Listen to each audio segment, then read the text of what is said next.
네, 오늘은 세례교육 시간입니다. 세례교육 1주차 내용을 시작해 보도록 하겠습니다. 교재 세례교육 및 문답서를 활용해서 공부를 시작해 보도록 하겠습니다. 먼저 제1과입니다. 하나님은 어떤 분입니까? 한 이름난 화가가 어떤 목사에게 도전해 왔습니다. 목사님, 만일 삼위일체 하나님이 어떻게 생겼는지 나에게 그려 보일 수 있다면 나도 하나님을 믿고 그리스도인이 되겠소. 좋습니다. 그려 보이지요. 목사는 쾌히 승낙했습니다. 다만 그 전에 당신이 내 물음에 대답할 수 있어야 하오. 화가는 좋다고 했습니다. 그래서 목사가 화가에게 질문을 했습니다. 태어날 때부터 장님인 한 노인이 당신에게 다가와 선생님, 내게 초록색이 어떤 것인지 이야기해 줄 수 있으시겠지요? 한다면 당신은 어떻게 대답하겠소? 화가가 대답했습니다. 날 때부터 장님인 사람에게 초록색을 설명한다는 것은 불가능한 일이지요. 그런 요구에는 답할 수 없어요. 이 세상에서 나의 이성과 논리로 설명되지 않는 것이 있지요. 우리 주변에 어떤 그런 일들이 있을지 한번 생각해 봅시다. 나는 신앙에 대해, 하나님에 대해 꼭 이해되어야만 믿는다고 말하지는 않습니까? 이런 모습은 어떤 면에서 문제가 있을까요? 많은 사람들이 스스로를 논리적으로 합리적인 사람으로 많이 생각을 합니다. 그러나 세상은 그렇게 논리적이고 합리적이어 보이는 것만으로 설명되지 않습니다. 특별히 우리가 믿는 신앙이라는 것, 하나님이라는 분, 어떻게 믿어야 될지 한번 차근차근 오늘 말씀을 통해 살펴보겠습니다. 성경 속으로 신앙생활을 잘 한다는 것은 무엇을 의미할까요? 어떤 사람들은 교회에 잘 다니는 것이 신앙생활을 잘한다 이렇게 말합니다. 이 말은 반은 맞지만 반은 틀린 것입니다. 우리가 믿음을 가진다, 신앙생활을 한다 할 때 가장 중요한 것은 우리가 믿는 대상인 하나님이 어떤 분인지를 바로 아는 것입니다. 우리가 믿는 대상이 분명하지 않다면 우리의 신앙은 사상누각, 즉 모래 위에 세운 집에 불과합니다. 그렇다면 하나님은 어떤 분입니까? 첫 번째, 하나님은 삼위일체로 존재하시는 분입니다. 성경은 하나님의 존재에 대해 삼위일체로 말합니다. 삼위일체란 성부, 성자, 성령 이 세 인격으로 존재하시면서 동시에 한 분이라는 것입니다. 이 말은 논리적으로 설명이 불가능합니다. 역사상 많은 사람들은 삼위일체를 이성적, 논리적으로 이해하려고 했습니다. 그러나 이 모든 시도는 실패하였습니다.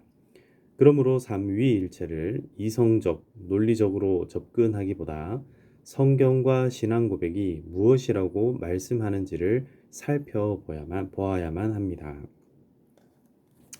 자, 성경에서는 삼위일체 하나님에 대해 어떻게 말씀하고 있을까요? 마태복음 3장 16절에서 17절 말씀입니다. 여기에 나오는 말씀, 예수께서 세례를 받으시고 곧 물 위로 올라오실세. 하늘이 열리고 하나님의 성령입니다.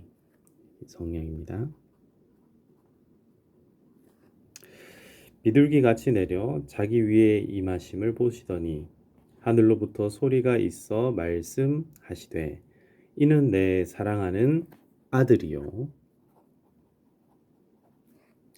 내 기뻐하는 자라 하시니라. 지금 하나님께서 예수님을 향해 내 아들이다 라고 말씀하시고 하나님은 하늘에 계신데 하나님의 그 영이신 성령이 비둘기와 같이 지금 자기 위에 예수님 위에 임하고 있는 장면을 보여주고 있습니다. 그 다음 마태복음 6장 9절에 보시면 그러므로 너희는 이렇게 기도하라. 하늘에 계신 우리 아버지여, 이름이 거룩히 여김을 받으시오며. 지금 예수님께서는 제자들에게 기도를 가르쳐 주시면서 하나님 아버지를 하늘에 계신 분으로 그리고 아버지로 가르쳐 주고 계십니다. 삼위일체의 제2위이신 예수 그리스도는 하나님을 아버지, 정확하게 말하여 아이들의 용어인 아바, 곧 아빠로 부르고 있습니다.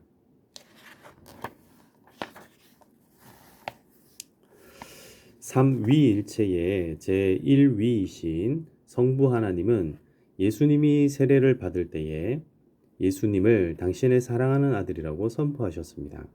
삼위일체의 제3위이신 성령님은 세례 시에 예수님 위에 강림하심으로 성부와 성자의 교제를 가능하게 하셨습니다.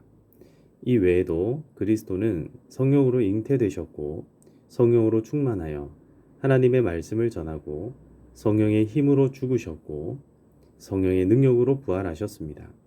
이처럼 성경 곳곳에는 삼위일체 하나님의 사역이 드러납니다. 삼위 하나님을 아는 또 하나의 길은 우리의 신앙 고백입니다. 우리가 고백하는 사도신경의 구조는 이것을 잘 보여줍니다.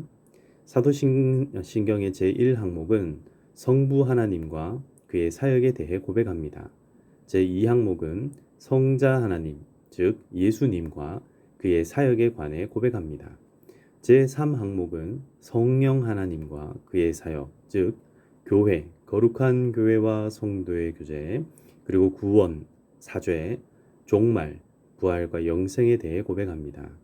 이처럼 우리가 늘 고백하는 사도신경의 구조는 하나님이 삼위 하나님으로 존재하시고 일하시는 것을 잘 보여줍니다.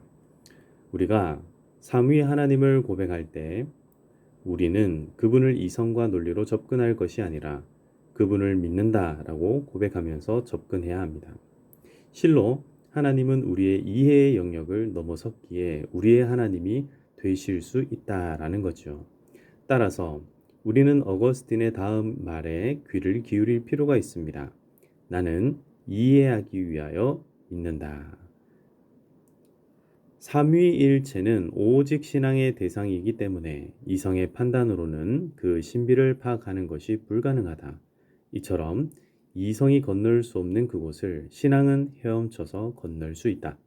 이 오묘한 교리는 이성에 반하는 것이 아니라 이성을 초월하는 것이다 라고 토마스 아담스라는 분이 말을 했습니다. 두 번째로 하나님은 어떤 분입니까? 두 번째로 하나님은 세계를 창조하신 분입니다. 창조. 우리는 창조주 하나님을 믿습니다.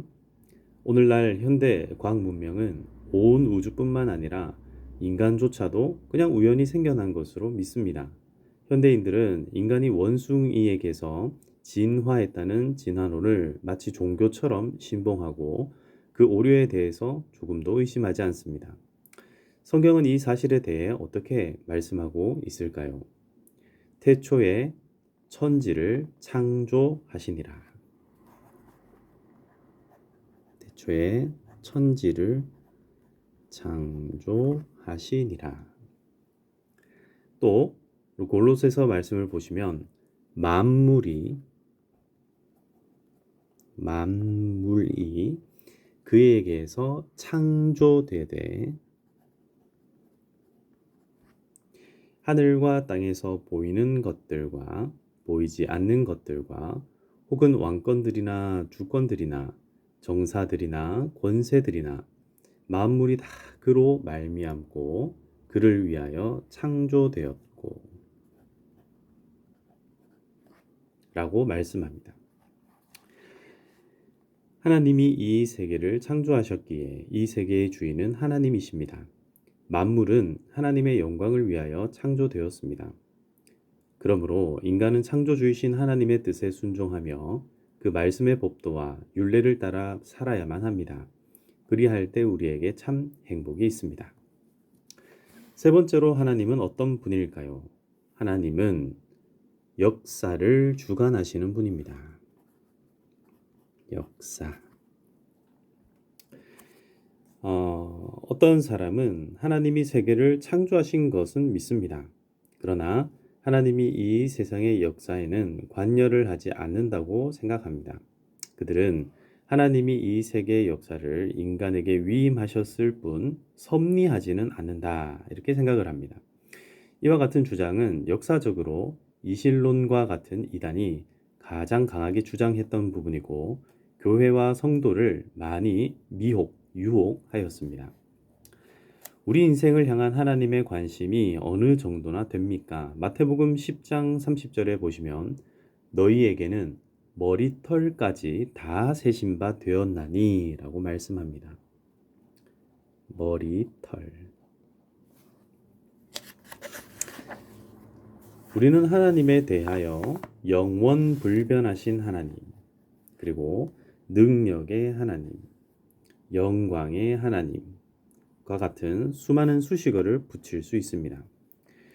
그러나 이 하나님이 나와 아무 상관없는, 관계없는 존재하시는 분이라면 우리하고 무슨 상관이 있겠습니까? 그런데 하나님은 이런 분이 아니죠. 하나님은 내 머리털까지 셀 만큼 우리 인생에 큰 관심을 가지신 분입니다. 하나님은 내가 기뻐할 때 기뻐하시고 내가 고통 중에 있을 때는 고통에 동참하시는 분입니다. 그러므로 하나님을 두려워하거나 이웃집 아저씨 정도로 생각하지 말고 함께 하시는 하나님께 모든 문제를 아뢰어야 합니다. 그러할 때 우리의 신앙생활은 좀 더 깊은 단계로 나아갈 수 있습니다. 존 칼빈의 기독교 강요에 이런 말이 있습니다. 따라서 하나님의 섭리를 모르면 아무리 마음으로 이해하고 말로 고백한다고 하더라도 하나님이 창조주라는 말의 뜻이 무엇인지 바로 이해하지 못하는 것이다. 즉 우리는 하나님께서 만물의 창조주시라는 것을 발견한 즉시 그가 만물의 통치자와 보호자라는 결론을 내려야 하는 것이다. 네, 여러분 어떤가요? 나는 성경을 통해서 계시된 하나님을 잘 알고 있었습니까? 오늘 이 세례 교육을 통하여서 하나님에 관하여서 조금 더 이해되는 그런 시간이 되었기를 바랍니다. 하나님에 대해 혹시 오해하는 사람이 주위에 있습니까? 이런 사람들에게 하나님을 어떻게 소개할 수 있을까요? 사실 다른 사람에게 하나님을 소개하는 그런 생각 자체가 내가 하나님을 생각하는 그런 생각의 정리가 되고는 합니다. 그래서 오늘 배웠던 내용들을 가지고 내가 누군가에게 하나님을 소개한다면 어떻게 소개할 수 있을까? 이런 것들을 한번 고민해 보시면 좋을 것 같습니다. 꼭 암송해야 할 영혼의 비타민. 창세기 1장 1절 다 같이 한번 암송해 보겠습니다. 태초에 하나님이 천지를 창조하시니라. 아멘. 마태복음 6장 9절입니다. 그러므로 너희는 이렇게 기도하라. 하늘에 계신 우리 아버지여, 이름이 거룩히 여김을 받으시오며. 아멘. 네, 오늘 교육은 여기까지 진행을 하고 이제 세례 시치용 문답을 주고받도록 하겠습니다.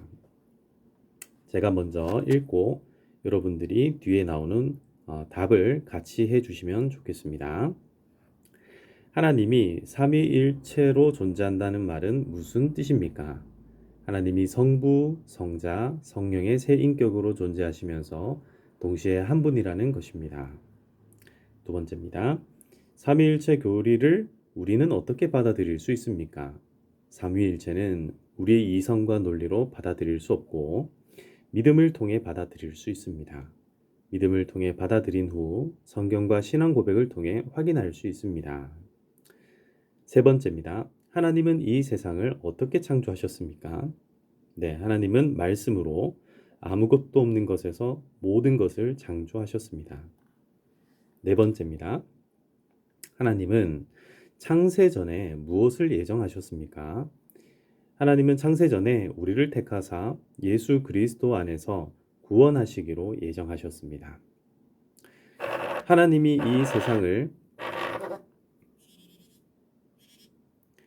이 세상을 만드시기만 했을 뿐 역사하지는 않습니까? 아닙니다. 하나님은 창조주이시면서 동시에 이 세계의 역사를 운행하시는 분입니다. 그러므로 이 땅에서 일어나는 모든 사건 중 하나님의 뜻하심이 없이 일어나는 것은 하나도 없습니다. 여섯 번째, 그렇다면 왜 이 땅에는 고통과 악이 있습니까? 그것은 하나님의 절대 주권의 영역으로 피조물인 우리로서는 하나님의 오묘하신 뜻을 다 이해할 수 없습니다. 다만 우리는 선하신 하나님이 우리에게 가장 좋은 것을 주시는 분임을 믿어야만 합니다. 왜냐하면 하나님은 우리의 아버지가 되시기 때문입니다. 마지막 일곱 번째입니다. 성령님은 누구시며 하시는 일은 무엇입니까? 성령님은 제3위 하나님으로 예수 그리스도를 드러내시는 분입니다. 또한 죄를 깨닫게 하시고 거듭나게 하시며 믿음을 주시고 감화 감동시키시며 능력을 주시고 우리를 지키시고 인도해 주시는 일을 합니다. 네, 오늘은 제 첫 번째 과 하나님은 어떤 분입니까에 관한 내용을 살펴보았습니다. 사랑하는 성도님들의 이 신앙생활이 행복하고 복된 신앙생활이 되기를 바라고 앞으로도 세례교육, 남은 교육들을 잘 해 가시기를 바랍니다. 여기까지 1주차 교육이었습니다. 감사합니다.